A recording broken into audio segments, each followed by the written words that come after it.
There's a lot of excitement in the Magic the Gathering community right now surrounding the concept of Black Lotus tokens and also the idea of Wizards of the Coast circumventing Magic's reserved list. Magic.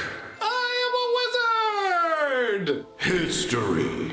I'm an old wizard! The Magic Historian. My bones hurt. Greetings, owners of fine luxury cardboard rectangles. My friends, I hope you're having a great day. I have returned with the second video for the day. I've got a bonus video for you. Now, unfortunately, as a side effect of that, the video that I put out earlier today on Garth the Lion won't be shown around as much by YouTube. So, if you could go ahead and check out that video, I'd appreciate it because I really like the character. I think there's a fun story behind it, and I'd appreciate it if you check the video out after we're done here. That being said, let us dive into today's conversation, or I guess second conversation, and that involves this guy right here, the Black Lotus token. Now, I want to make it very, very clear that what is on the screen is a visual representation that was created specifically for my video. This is not some sort of official spoiler image, so don't think that's what it is. This is a digital mock-up, like a proxy, whatever you want to call it,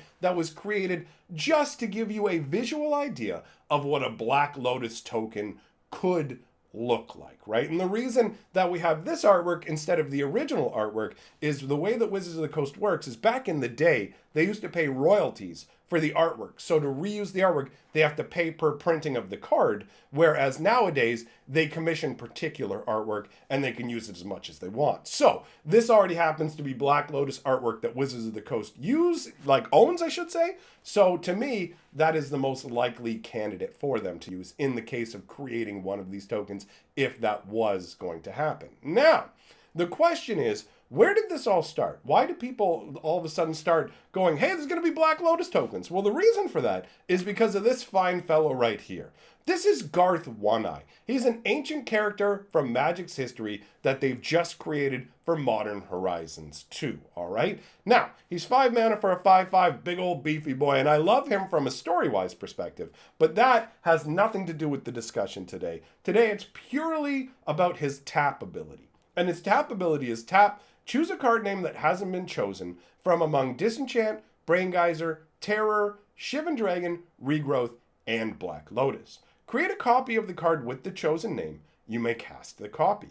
So the idea is that Garth is a master of ancient magics. They have one spell from each different color, and if you don't know those spells, go watch my Garth video, and I'll tell you all about the different spells that he lets you cast, as well as his history. But anyways, he casts one of every different colored spell, and also an artifact spell, which just happens to be Black Lotus. And this is what's gotten people really excited. The idea that Garth can tap to create a copy of Black Lotus, and then you may cast the copy.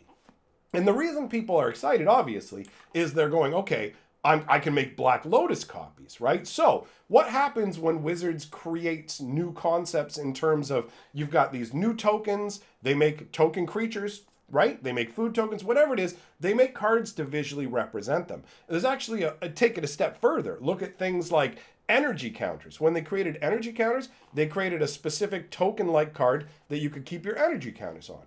They did the same thing for Eldraine Adventures, where there was like an adventure area. You could use a card to represent that. When they do double face cards, they created cards that you can use to indicate what your double face cards are. So Wizards of the Coast clearly has a habit of creating visual representations of things that just don't exist. Do you know what I mean? So when you tap Garth, you're creating something that there's no actual card. Like it's just, boom, here's an extra object in the game. So this leads people, and not wrongfully, to think, oh, well, if Wizards is doing this, of course they're going to make copies of all these spells. How can they expect people to know what Regrowth, Terror, I mean, sure, there may be a bunch of people who know what Black Lotus does, but there will be people who somehow aren't familiar with Black Lotus. You got to understand, there are a lot of casual Magic players who don't really go that deep, although admittedly, I find it hard to believe that you're not going to be either one person in the game, either the person playing it or the person playing against,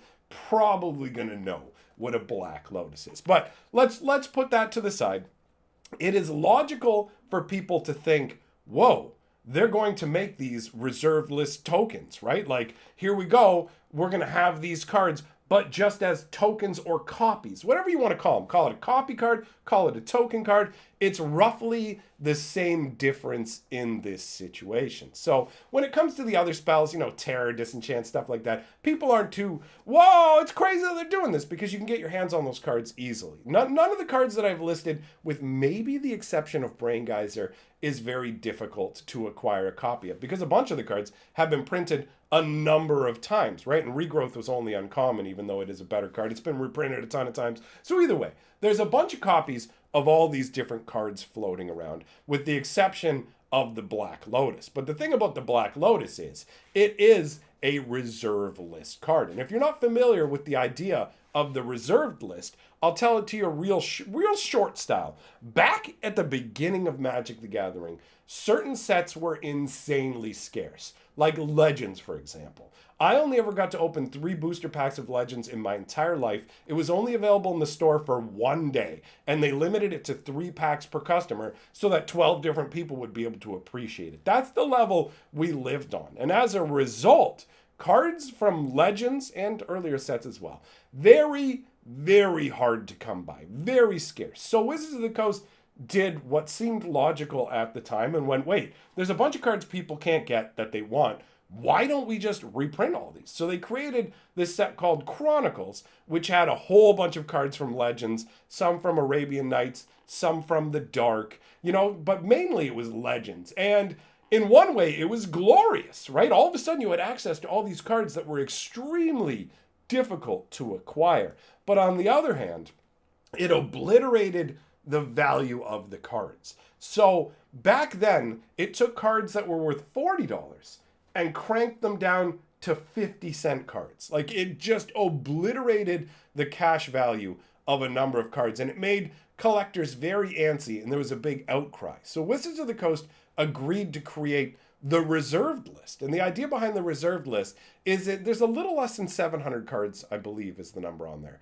It's not too many cards out of Magic's history. Bear in mind, there are tens of thousands of different Magic cards. So we've got 700 or less cards that are placed on this reserved list. And the reserved list is a promise that Wizards would never print these cards or functionally identical cards. So they couldn't just go, oh, we've got the Black Lotus, we'll make the Green Lotus. And it's literally 0 to put out, tap it, sacrifice it to add 3 mana of any color. Like, they're not allowed to do that based on their own promise, the reserved list, all right? So when it comes to the reserved list, there are people who are like basically for and against it. There are people who think it could never be, like, they could never violate it, they could never get rid of it, and there's people who think that they could get rid of it quite easily. And the truth is somewhere in between. Now, I obviously have no real legal knowledge, but terms like promissory estoppel are thrown around when it comes to the reserved list, where essentially Wizards of the Coast has made this promise to never reprint these cards. So if they do reprint them and you suffer financial loss, the idea is that you can sue Wizards of the Coast. And there's a bunch of people who have come out and said, if Wizards ever does violate the reserve list, I will sue them, right? So we have a scenario where Wizards has promised not to reprint these cards. And if they do, they've got to deal with people trying to sue them. They have to deal with the optics of breaking their promise. So there's multiple reasons that kind of hold them back from actually doing this sort of thing. Now, the question is, would the legal battle really go in the favor of people who are going against Wizards of the Coast?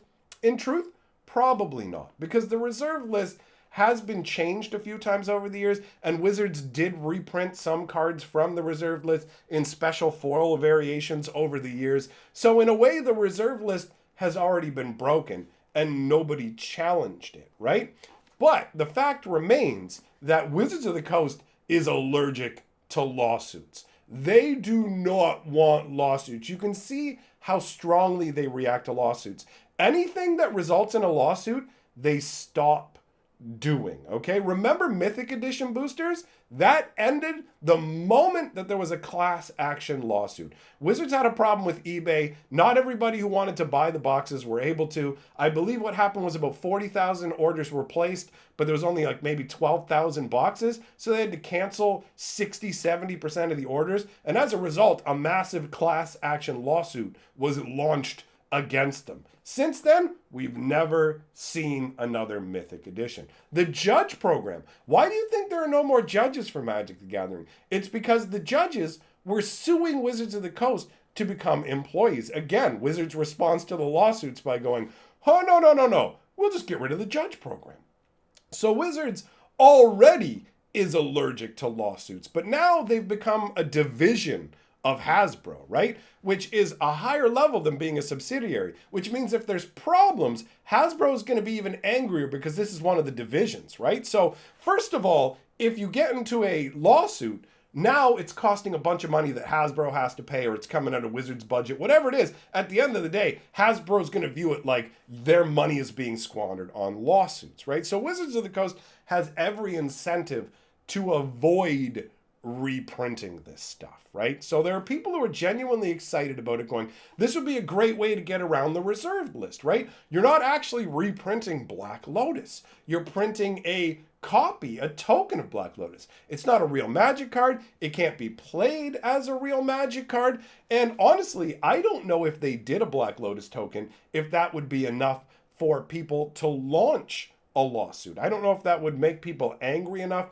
to actually go for it. And at the end of the day, when it comes to one of those lawsuits, as far as I understand, you can only sue them for the amount of money you've lost that you actually spent. So let's say you bought a Black Lotus for $1,000, but then Black Lotus goes up to $10,000, and then they make the token, and Black Lotus's price crashes down to $2,000 or whatever it is, right? It goes down to $2,000.